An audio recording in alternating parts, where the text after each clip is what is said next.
appreciating our substantive speaker for steering us so well through this very sensitive subject matter. He has done a very good job and we thank him. The gig is up, Speaker. The Emperor has no clothes. Speaker, I wish to lay the foundation of my contribution in the famous play titled King Lear by William Shakespeare.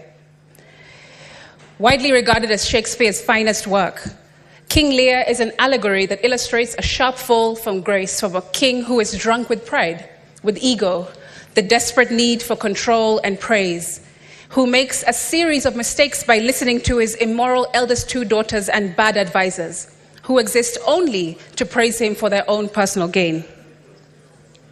Though caring for him greatly and always wanting the best for him, Speaker, King Lear chooses to reject his youngest daughter, Cordelia, because she refuses to flatter or feed his ego like the others, by telling him the truth, even at the risk of her losing her inheritance. Shakespeare's motif revolves around King Lear's fall into error and Machiavellian ways, which we see when he arrogantly declares that he has ultimate power and can choose to ignore his subjects whenever he is pleased with them.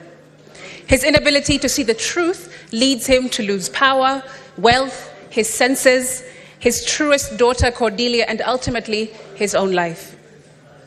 Speaker, the entire internet was screaming during Sunday night's interview with the president.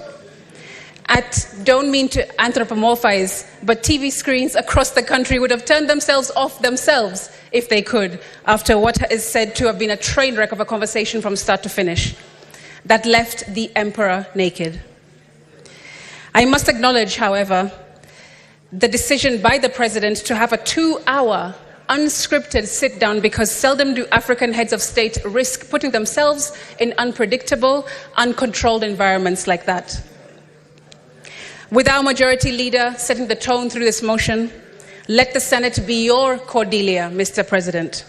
You are a leader in the service industry, and I was told just last night that the two most vital pillars in the service industry are perception and experience. And for such a delicate subject matter, you at the very least need a stellar crisis communications team, because your words kept fueling the fire last week. I also want to remind the president that it's not about him. It's not personal.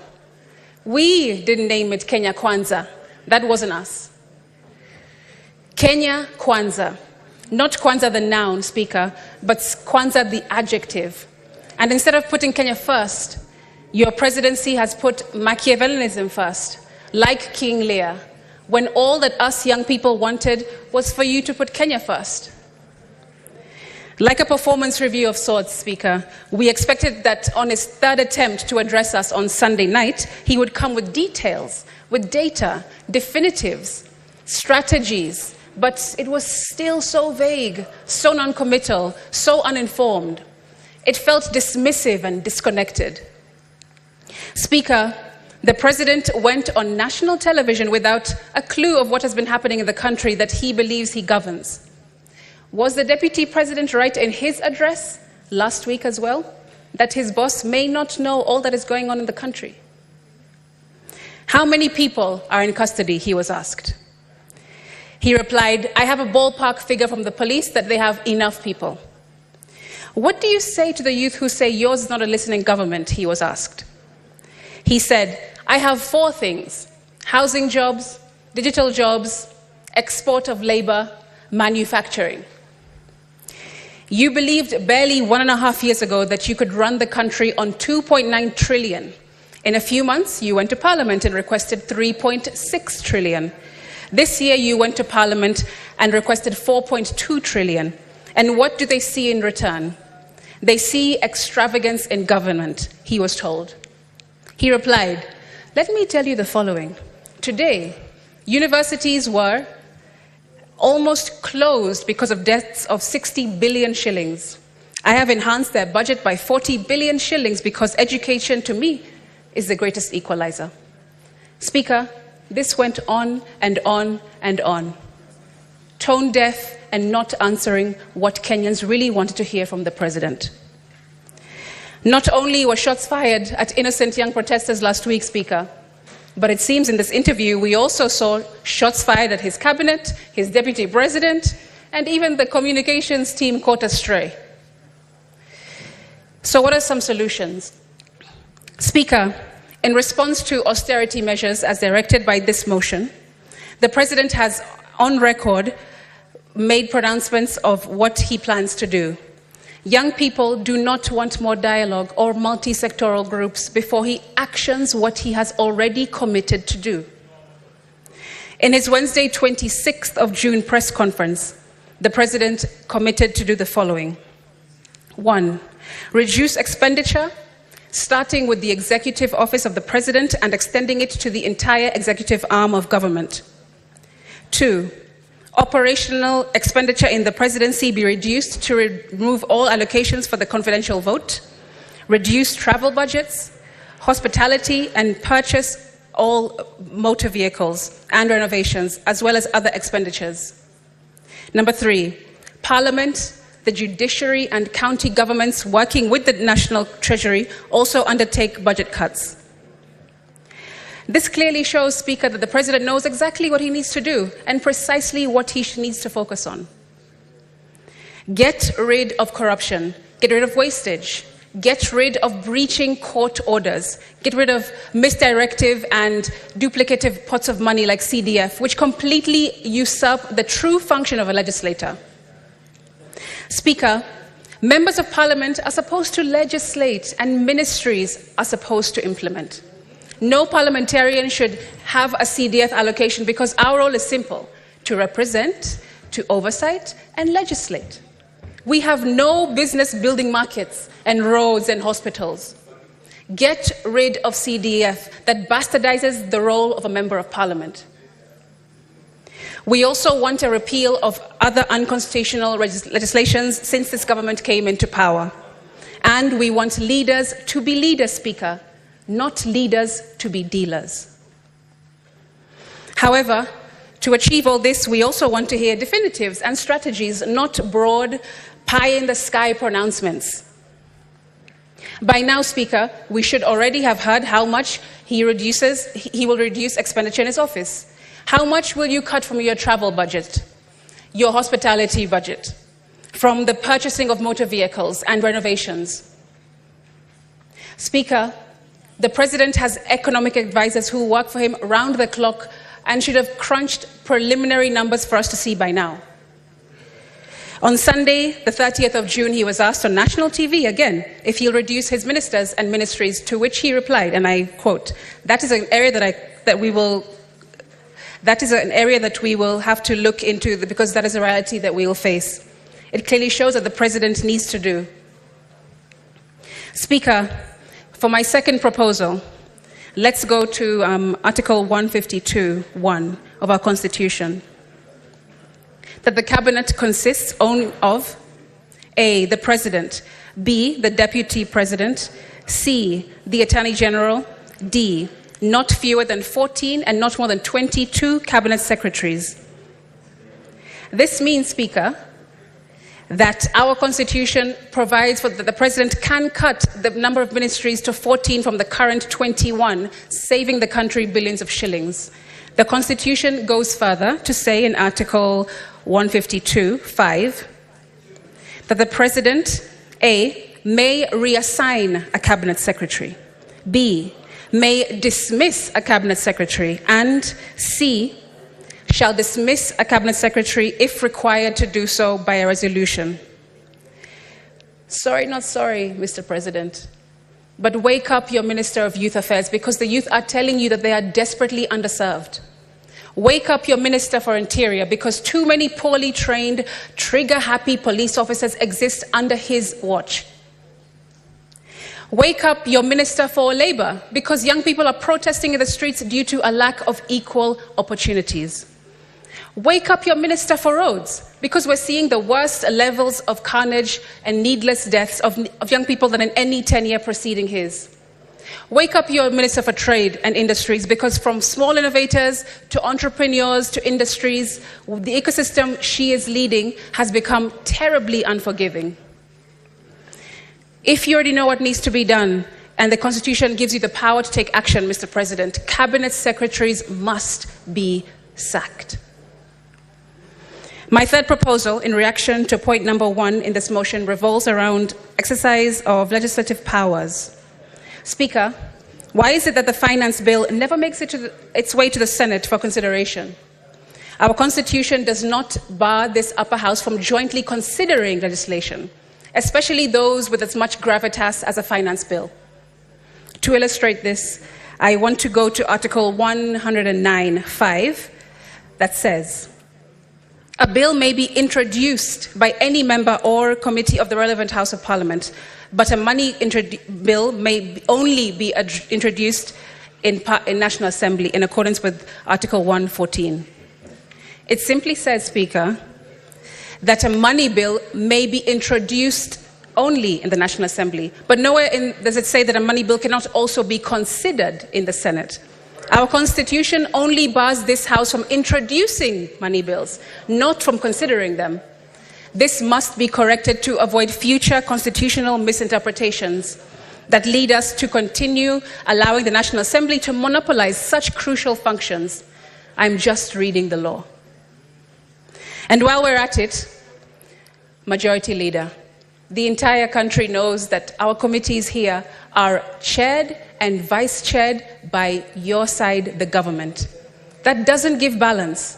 That doesn't give an opportunity for real unbiased and impartial looks at bills and proposals and legislation in this House. If you hold the chairmanship and also the vice-chairmanship in all committees, how are we telling the rest of the country that we are transparent and we're going to move forward in a new way? That also needs to change. Speaker, life is in the power of the tongue, because if we get this mandate, we cannot afford to mess around and continue to play politricks. My fourth proposal focuses on the presidential assent and of the Finance Bill 2024. And for that, let's go to Article 115 of the Constitution.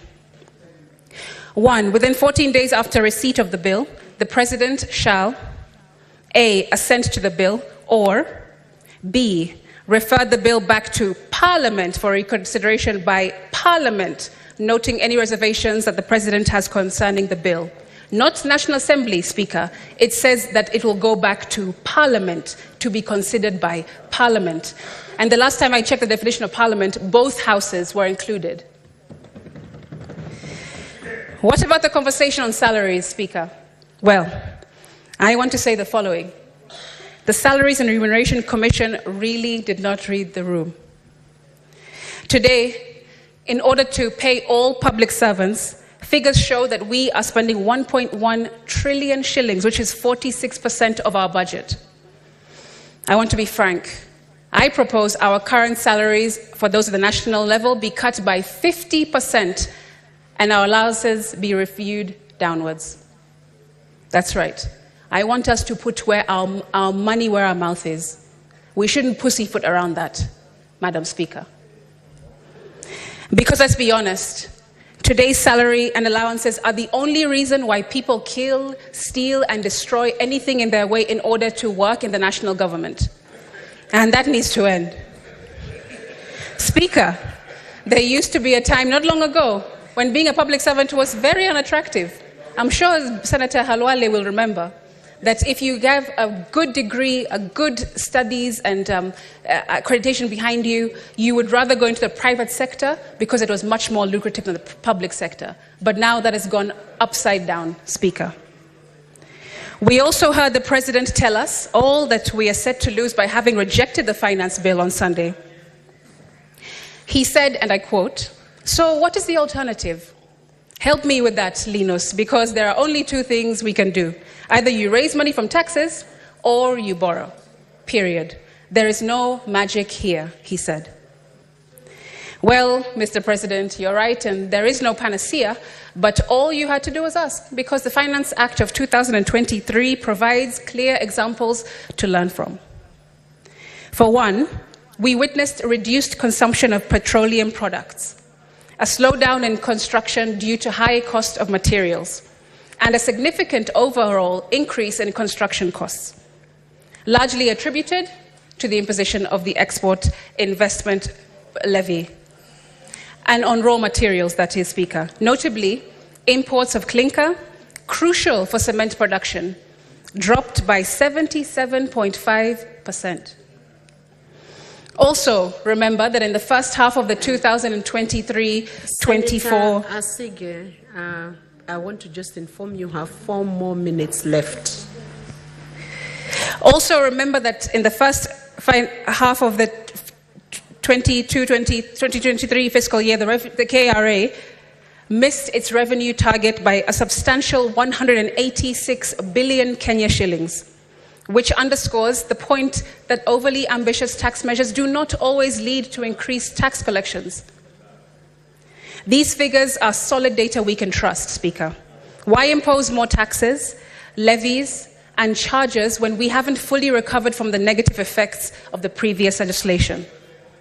Many of businesses were forced to close, and some relocated to neighboring countries with more favorable tax conditions. What's the real solution, Speaker? What are the Gen Zs and the many Kenyans protesting for? We are exhausted just seeing the president on these trips every single week, as if he's Beyonce on a world tour. Mr. Speaker, Madam Speaker, that is. The president is not on a world tour. He should stay in the country and do his job like the rest of us do in this country. Yes, he may have had many plans, but Mr. President, exporting our brightest minds to work abroad is not the solution. This brain drain is crippling us and cannot be quantified at all. Did you know that these countries who call for Kenyan workers, do you know what they ask for when they are calling for us? They want under 45s only, highly skilled, well-educated, in good health even, and they must undergo rigorous vetting because they have a particular criteria of people they're looking for. That means that we are removing our best minds, our best workers, our best laborers, and shipping them off to Australia, Germany, England. But do they ever bring the people here, Speaker? They do not. In my conclusion, as I close, I would like to speak directly to young people. Everything was impossible until somebody found a way to make it possible, and today that was you. You have been steadfast in demanding that this government stop and listen to you, and before this moment, everyone thought it was impossible, and now, though I remain a bit skeptical of the presidency to some degree, I still stand 10 toes down in believing that Kenya will never be the same again because of you, young people. I also want to be real with you. We must stop glorifying money, praising those with flashy cars, big houses, expensive holidays, eccentric lifestyles, and filtered lives. It's us that keep applauding that behavior. We follow those accounts.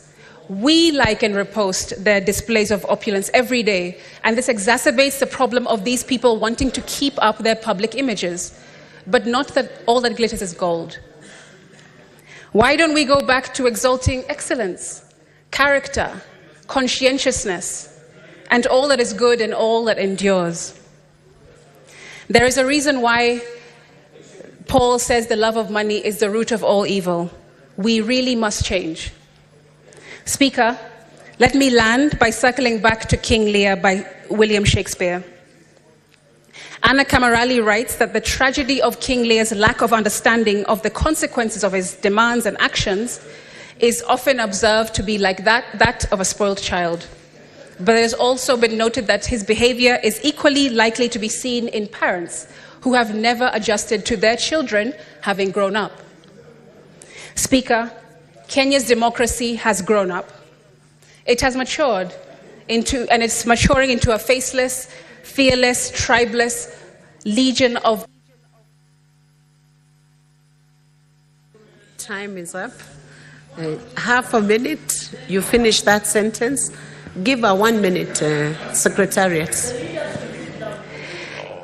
Thank you, Speaker. I was saying, Kenya's democracy has grown up. It has matured, it's maturing into a faceless, fearless, and tribeless legion of the majority of our population. who have a good constitution, but unfortunately in the wrong hands.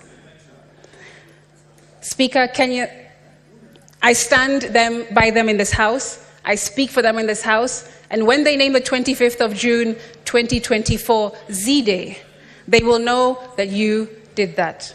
I thank you. Senator Catherine Moma.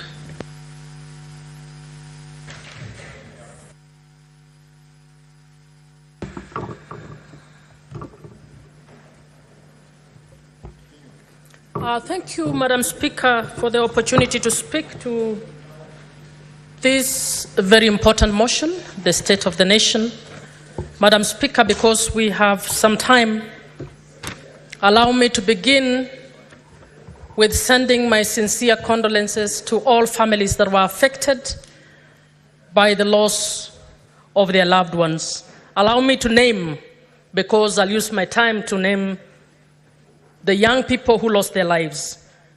Madam Speaker, we lost the life of Brian Lemayan Kasaine from Narok, Austin Makoha Nakuru, Mike Kihunga Nakuru, Kelvin Madanga Nakuru, Chris Gitonga Nanyuki, Kennedy Onyango, whose mother's image has not left my mind, from Rongai.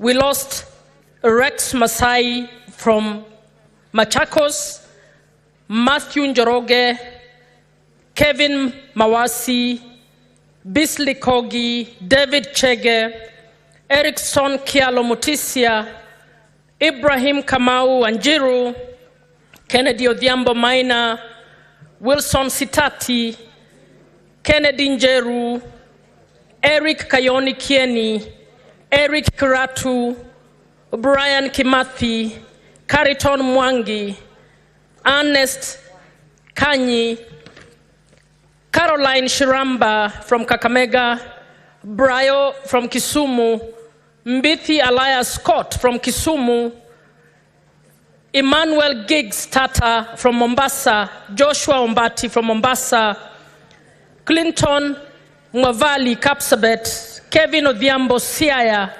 Brian Rongo, Bernard Mungai Ndwati, and we have another nearly 10 whose bodies are lying in the mortuary unidentified. Madam Speaker, I believe we have many more whose names had not reached the Kenya National Commission on Human Rights.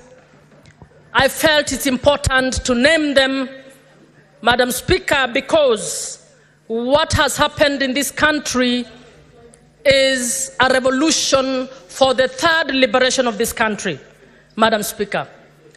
Madam Speaker, the Gen Zs are simply trying to get back this country on track. Madam Speaker, I wish people would not speak. People are consulting so loudly that I cannot even hear.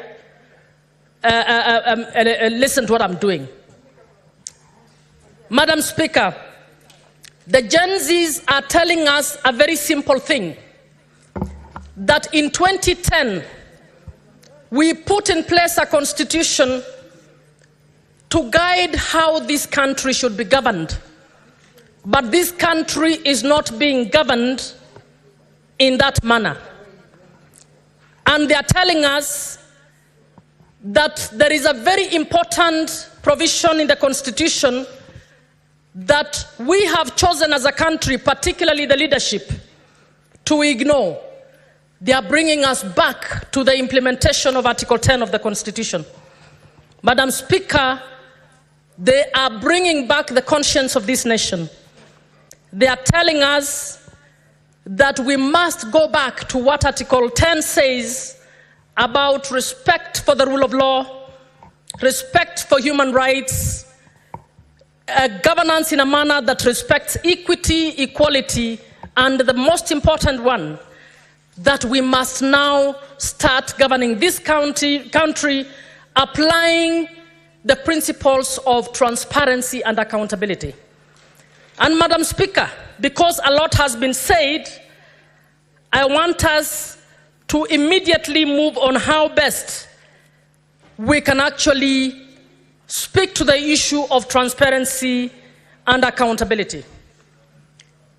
The finance bill was a trigger, and the president has returned the finance bill to the people of Kenya. Madam Speaker, what we are forgetting, that the finance bill is usually passed to finance an appropriation act that had already been assented to. It is usually passed to speak to budget items that were in the budget policy statement. Madam Speaker, the mistake number one that we do in this country, we do not publicly discuss the budget items and the appropriations that we are put in the Appropriations Act. And the Budget Committee and the National Assembly have failed us because they did not scrutinize budget policy statement, they did not scrutinize the appropriations bill properly to be able to tell the president some of these things you have put here cannot fly. Madam Speaker, part of those items include the following: confidential budget in DP's office, 800 million. Confidential budget in the president's, in the State House, 1.4 billion. 863 million for hospitality in the Deputy President's office. 400 million for dealing with drugs, and Nakada will be given some more money. 320 million for innovation in the Deputy President's office. 1.5 billion for renovation of state lodges. Meantime, we have 600 billion only for education. 126 billion only for health. Madam Speaker, I can go on. This is a public document. Please go and look at it. Madam Speaker, what the Gen Zs were telling the president is we must go back to the drawing board. We must reorganize the budget items. We must revisit the Appropriations Act, which you passed. The president assented to the Appropriations Act, Bill number 34, and today we have a circular from the Treasury guiding all accounting officers to rework their budgets so that we can raise the 26 billion that we will not be able to raise in taxes, and in order to rework the budget. Madam Speaker, this is my view, that it is the same cabinet secretary who put this bullshit in this budget. So he cannot be the one to be trusted to do this. Senator Catherine Muma, that is not I parliamentary withdraw. language. I withdraw. Withdraw the term bullshit. Madam Speaker, I think it was agreed we speak with emotion. And I think those items... Senator Catherine, not with unparliamentary I withdraw. language. I withdraw. I withdraw. Madam Speaker, what I have just read, and I could read more, is despicable as budget items for this country. And that we are trusting the same person who put it and took it to Parliament to be the one to reorganize is lying to Gen Zs. Madam Speaker, what Gen Zs were telling the president, we need a public participation and a participatory approach to reorganize our budget for the financial year 2024-2025 in order to together come up with a saving. I believe if we look at the budgets at all levels, we will probably save more than the 300 and whatever billion that they wanted to actually raise from the taxes.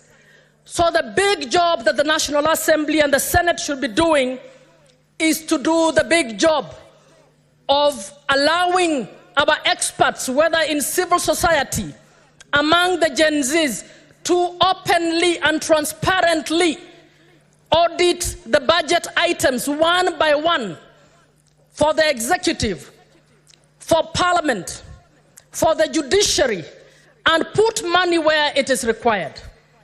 So where we need essential services, we must put money where we need essential services. Where we are wasting money, we must remove that money, because what are we doing? We are working on budgeting for corruption. So number one, Madam Speaker, the President said that he will go and borrow for the deficit.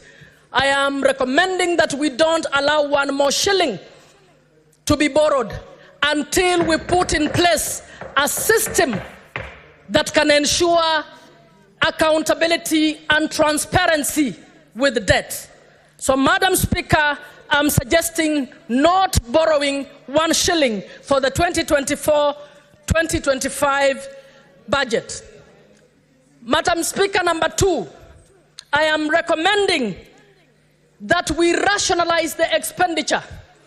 We need to find out how much does hospitality for 863 million look like in one office. We need to clearly agree that is budgeted corruption. It must be moved aside. We need to start asking, what is this confidential budget? What does it normally do? And when we are doing the audit, I would want to find out, in the previous year, how much was there for hospitality? In the previous year, how much was there for confidential? What did it do? Madam Speaker, we need to start doing that. As we are reducing expenditure, one of the other things we need to do is to find out, how do we identify duplicated jobs? I have just given one example. We have NACADA dealing with drugs, but you give the Deputy President 400 million to deal with drugs. We have county governments doing county roads, but you have CDF being given money to do county roads. We have national government doing bursaries, but you have the president with bursaries. You have governors giving bursaries, and yet education is a national budget. We will save a lot by looking at duplicated items to save that money and send it to the essential services. As we are doing so, Madam Speaker, we must not reduce the budget to social spending that keeps the dignity of the human beings in this country. Our development strategy must be people-centered. We must provide education.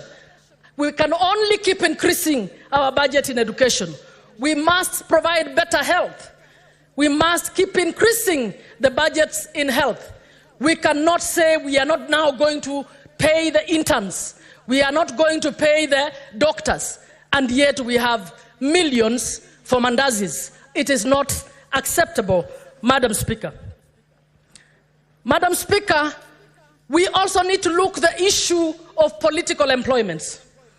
And I'm suggesting Public Service Commission must be summoned to the Senate to tell us what structures it has set up of a parallel public service that is not provided for in the Constitution or in the law. How many advisors do we have in the presidency? How many do we have around the cabinet secretaries? How many, even the county public service board should tell us how many advisors do we have in counties? That is a parallel, silent public service. As they are telling us, the SRC must join them to tell us how they have cleared payments of salaries to unstatutory and unconstitutional offices. Who is going to be held accountable for that? So those two bodies must tell us what we need to do. We also need to find out, why are employment laws not being followed? Why are constitutional commissions, which are supposed to be independent, not doing this? Why are TSC letters being peddled by politicians? Why is TSC issuing employment letters? TSC has been practicing has been in the practice of employing those who've been waiting before the ones who are qualified recently. Can we have a public audit to find out how many people were politically employed because they know politicians, and those who are waiting and are sons and daughters of poor people were not able to get those issues? Madam Speaker, we need to also audit debt. And I'll go quick. We need to audit our debt and ensure to find out documents and all agreements relating to that need to be made available to Parliament so that Parliament can actually audit this. We also need to audit the debt expenditure. So we borrowed for this. Have we been doing this? And I'm suggesting that we get a special team to be able to do this. I think the Auditor General needs to be facilitated. Parliamentary PBO office needs to be revamped to help us to do debt auditing, Madam Speaker.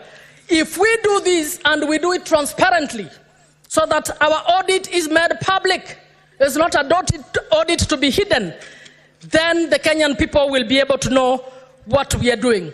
Madam Speaker, we must audit all funds. We have so many funds.